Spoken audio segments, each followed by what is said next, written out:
Olá a todos, bem-vindos a mais um episódio do podcast Vozes do Chuc. A nossa conversa de hoje pretende assinalar o mês da consciencialização da escoliose, comemorado mundialmente durante o mês de junho, e temos como convidado o Dr. Tapuling, do Serviço de Ortopedia Pediátrica do Chuc. A escoliose é uma deformidade na coluna vertebral caracterizada pela existência de desalinhamento lateral anormal. É um problema que afeta pessoas de todas as idades e que muito frequentemente se desenvolve a partir de uma causa desconhecida durante a adolescência ou na sequência da degeneração da coluna vertebral ao longo da vida adulta. Mas para nos falar sobre a escoliose, temos então connosco o Dr. Tapuling, a quem começo por agradecer a sua presença e a partilha também dos seus conhecimentos com os nossos ouvintes. Dr. Tapuling, bem-vindo. Obrigado. Antes de mais, quero agradecer o convite para estar aqui presente e poder falar sobre a escoliose, que é um tema que é muito querido. Dr. Tapuling, existem vários tipos de escoliose. Pode falar-nos sobre os tipos mais comuns e em que circunstâncias ocorrem? Sim, antes de mais, eu queria fazer uma referência que as escolioses, dependendo da idade de aparecimento, podem ter nomes diferentes, que é, temos aquela que surge entre os 0 e os 4 anos, que é chamada escoliose infantil. Temos aqueles dos 4 aos 10 anos, que são a escoliose juvenil. Temos também as escolioses do adolescente, que é entre os 10 e os 18 anos, e a partir dos 18 anos são as escolioses do adulto. Dentro dessas escolioses, nós vamos falar nos tipos mais frequentes, que é a escoliose idiopática do adolescente, que representa 90% das escolioses que nós vimos e que nós tratamos. Temos as escolioses congénitas.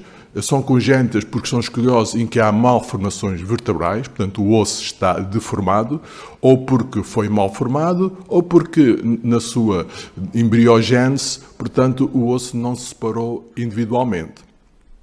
Temos as escolioses neuromusculares ou paralíticas, são aquelas escolioses que nos surgem por problemas centrais do sistema nervoso central, em que temos, por exemplo, a paralisia cerebral, que são situações em que existe um desequilíbrio muscular e ao longo da vida a criança vai desenvolvendo uma escoliose cada vez mais progressiva e geralmente necessita sempre de ser operada. Temos outros tipos de escolioses, como as associadas a determinadas doenças, como a neofibromatose, temos as escolioses associadas ao trauma, portanto, quando existem fraturas de vértebras, e também por tumores. Nós hoje vamos centrar mais a nossa conversa sobre aquela escoliose idiopática do adolescente, que representa 90% das escolioses. A maioria são escolioses que não provocam qualquer problema na criança, mas um número significativo também necessitam de ser tratados. A escoliose chama-se idiopática porquê? Chama-se idiopática porque é de causa desconhecida. Portanto, nós não sabemos a causa. Atualmente sabe-se que pode ter um fundo genético. Sabemos que numa família e numa primeira geração existe uma escoliose. A probabilidade do filho ter escoliose é de 11%, entre 6% e 11%. Também sabemos que nos gêmeos monozigóticos do mesmo ovo, a probabilidade do segundo gêmeo também ter escoliose é de 76%. Portanto, existe algum fundo genético, existe também alterações que foram estudadas. Portanto, isso é um problema multifactorial, ou seja, são muitos fatores, em que, por exemplo, sabemos que nas escolioses os estrogénios, portanto, estão diminuídos, ou então que existe uma osteoporose, etc. Portanto, são sempre vários fatores que estão a ser estudados, portanto, sabemos é que não existe uma causa exata de como surge a escoliose. Claro. Os sintomas da escoliose variam consoante a severidade da deformidade. Pode falar-nos sobre alguns dos sintomas da escoliose? Pronto, basicamente os sinais e sintomas da escoliose, aquele mais evidente é a deformidade das costas. Infelizmente, a deformidade das costas muitas vezes não é visível por cima da roupa. Portanto, mas o que nós notamos e que a criança ou o adolescente nota é quando está a vestir, por exemplo, principalmente se é uma rapariga com vestido de alças, essas alças nunca estão simétricas. Por muito que tentam, nunca conseguem que o vestido fique assente bem. Ou então, quando vai à praia, vemos que tem um desvio lateral da coluna. Portanto, essa é a grande deformidade. Depois também há pequenas coisas, como a altura dos ombros é diferente, quando existe uma escoliose, há sempre um ombro mais alto que o outro. O adolescente, quando se vê ao espelho, nota que a cintura não é simétrica, que de um lado mete mais para dentro do que no outro. E também aquilo que muitas vezes preocupa os pais é a giba. A giba é aquela deformidade nas costas, quando a criança se inclina para a frente, surge ali uma giba, que no caso extremo, temos um exemplo conhecido que é o Corcunda de Notre Dame. O Corcunda de Notre Dame é a giba de uma escoliose levada ao extremo. Sintoma, propriamente dito, pode haver a dor, mas só que a dor surge em muitos poucos casos, ou seja, está descrito em 23% dos doentes com escoliose podem ter dor. Mas é independente da magnitude da curva, se é uma curva muito grande ou muito pequena, pode ter as duas coisas e não ter dor nenhuma, como pode ter uma curva pequena e ter uma dor importante. Claro. Em casos ligeiros, é fácil fazer o diagnóstico? O diagnóstico não é assim muito fácil de fazer em casos ligeiros, porque, como tinha dito há bocado, portanto, essa escoliose fica escondida debaixo da roupa. E o aparecimento dessa escoliose idiopática do adolescente costuma surgir para a altura do início da puberdade, que nas raparigas costuma ocorrer entre os 9 e os 13 anos. É uma altura que o adolescente já não precisa da ajuda do pai para se lavar, para a sua higiene pessoal. Então fica ali uma escoliose escondida. Normalmente os pais dão por isso quando a família vai toda à praia e de repente a filha está em fato de banho e notam de repente que tem ali uma deformidade que já com alguma importância, porque já foi detectada assim não muito precocemente. Portanto, entretanto, é assim, sabemos que existem países que fazem rastreio escolar de escoliose. Isso é uma possibilidade de detectar mais precocemente a escoliose. Esse rastreio, portanto, permite detectar pequenas variações e o doente ser encaminhado, só que isso também tem um custo de saúde elevado que alguns países consideram que não justifica o investimento que é feito. Para nós, a maior parte dos doentes que nos chegam são aqueles doentes que o médico de família, aquela medicina geral familiar, detecta no seu exame anual da criança, nota ali que existe uma assimetria dos ombros ou existe uma giba e então, grande maioria, se não 90-95% dos doentes que nos surgem, são doentes encaminhados pelo médico de família. Quando falou que portanto, se nos casos ligeiros é possível fazer o diagnóstico, há um teste que nós costumamos fazer aos doentes que nos surgem, que o pai mais preocupado poderá eventualmente fazer para nós conseguirmos detectar uma escoliose. É o chamado o teste Adams. Esse teste Adams, portanto, é nós termos a criança à nossa frente, com o tronco desnudado, pedimos para fazer uma inclinação do tronco à frente, com os joelhos esticados, e nós vamos ver tangencialmente ao dorso como é que esse dorso se comporta. Quando existe uma escoliose, existe uma giba, é tal giba que eu falei há bocado. Essa giba é traduzida por uma assimetria no dorso, portanto, há uma parte do dorso que se eleva. Tanto pode acontecer no dorso como pode ser na região lombar.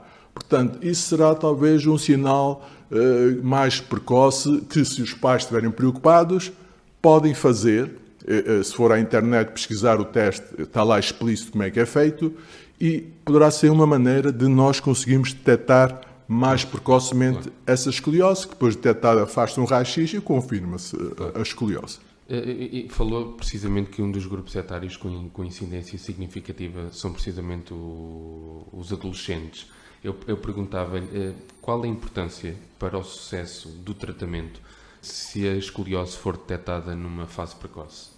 É muito importante. A detecção precoce da escoliose pode ser a diferença entre nós conseguirmos tratar aquela escoliose conservadoramente, digo conservadoramente quer dizer com um colete, por exemplo, ou então, chegando numa fase tardia, portanto, o único recurso que nós temos para tratar aquela escoliose será a cirurgia.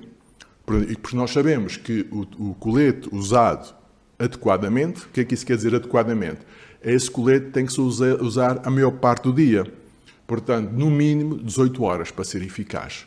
Um colete que é usado só quando vai dormir ou coisa do género, não costuma ser eficaz, portanto, isso, portanto, não tem interesse. Portanto, um colete usado adequadamente, nós sabemos, existem trabalhos publicados, em que das crianças tratadas com um colete, 76% dessas crianças não necessitaram de ser operadas. Pronto, o colete é eficaz se formos usado precocemente. Agora, já uma fase tardia implica uma cirurgia, que é uma cirurgia grande, longa, sangrativa.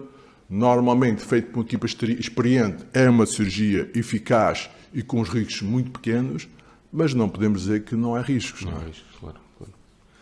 Se a escoliose não for diagnosticada e tratada precocemente, a sua evolução pode acarretar que complicações para a saúde? Portanto, normalmente, o que acontece nessas escolioses, quando não são tratadas ou quando não são tratadas precocemente, vai haver um agravamento dos tais sinais e sintomas. Ou seja, vai haver consequências físicas. Consequências físicas são o agravamento da curva da escoliose. Vai haver, com o passar do tempo, pode surgir a dor, que na altura do aparecimento e no início da adolescência não costuma dar queixas, mas com o decorrer dos anos, entrando pela idade adulta, vai já ter dor e pode também ter problemas cardiorrespiratórios. O que é que isso quer dizer?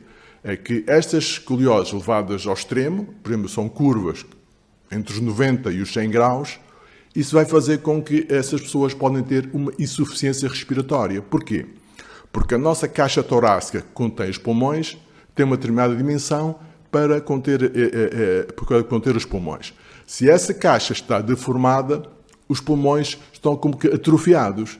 Se os meus pulmões estão atrofiados, o que é que sucede? Eles, para trabalhar normalmente, precisam de se esforçar mais. E isso vai entrar em insuficiência. A insuficiência pode desencadear uma insuficiência cardíaca e isto pode diminuir a sobrevida da criança. Mas isso são os casos extremos em que são escolioses grandes, graves, de 90 a 100 graus, está descrito, pode ocorrer isso. Nas mais pequenas, portanto, isso já não vai acontecer. Não é? Pronto, queria acrescentar que, para além das consequências físicas, há questões psicossociais importantes nesses adolescentes. Porque esses adolescentes com essas deformidades têm problemas importantes de autoestima, complexos de inferioridade, que acompanham até a vida adulta. Portanto, são adolescentes que não querem ir à praia, recusam ir à praia porque não querem se despir, não querem mostrar o seu dorso, que têm essa deformidade. Portanto, isso leva a problemas psicossociais importantes. Portanto, é importante referir isso também. A escoliose pode ser evitada? Há algum conselho que queira partilhar que ocorra para a prevenção desta patologia? Quer dizer, a escoliose não se consegue evitar. Até hoje, não é possível evitar a escoliose. Há muitos estudos feitos, a escoliose não é por uma única razão, é uma doença multifatorial, são muitos fatores que jogam em conjunto e até agora nós não conseguimos evitar a escoliose. Até agora, o que nós conseguimos fazer é, quando ela é detectada, evitar a progressão. Isso podemos fazer com o tal uso de coletes, e só em casos extremos é que recorremos à cirurgia, mas evitar atualmente ainda não é possível. Claro.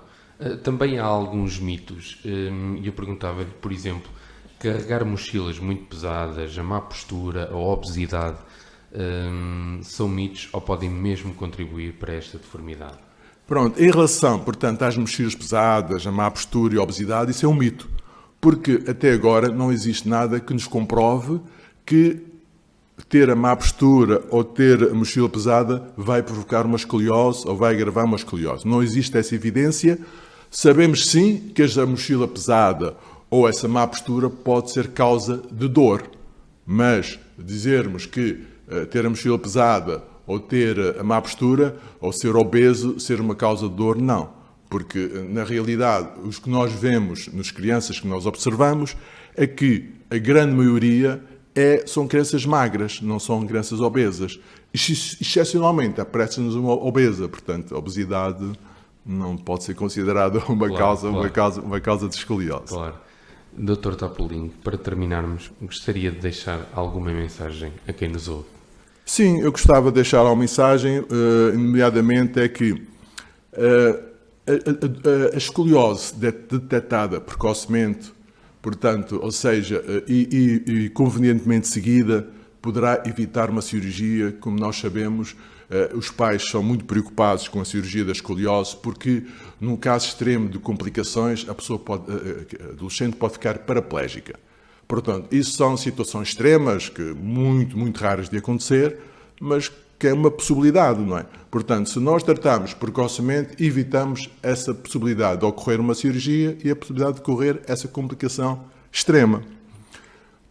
Também, queria deixar como mensagem é que, tratando precocemente, usando o colete, ele é eficaz, mas não é eficaz a 100%. Sabemos que só é eficaz em 76% dos doentes, mas é um número muito elevado, que até há 10 anos atrás o colete estavam desacreditados, portanto a pessoa não acreditava que era eficaz, mas houve um estudo multicêntrico que foi feito em 2003, publicado por um ortopedista muito conhecido, o Einstein, que veio provar sim que o colete é eficaz e que o seu uso, portanto, vai evitar a progressão da escoliose e vai evitar uma cirurgia. E também, para terminar, eu gostava de dizer que uma escoliose, quando necessita ser operada, se é operada por uma equipa experiente, é uma cirurgia que é segura, portanto, não estejam preocupados, é uma cirurgia segura, é uma cirurgia longa, é uma cirurgia que é bastante sangrativa, potencialmente pode ter complicações. Mas isso é muito raro acontecer. Portanto, não tenham receio quando o cirurgião vos diz assim, olha, a sua criança tem uma escoliose que já tem, por exemplo, 50 graus, que é o nosso limite, e agora precisa ser operado. Não estejam assim tão preocupados com isso. Claro. Dr. Topolino, muito obrigado pela sua presença. Nada, foi um prazer estar cá. Obrigado. Bom dia. Muito obrigado também a quem esteve desse lado a ouvir-nos. Subscrevam o nosso canal para ouvirem todos os episódios. Obrigado.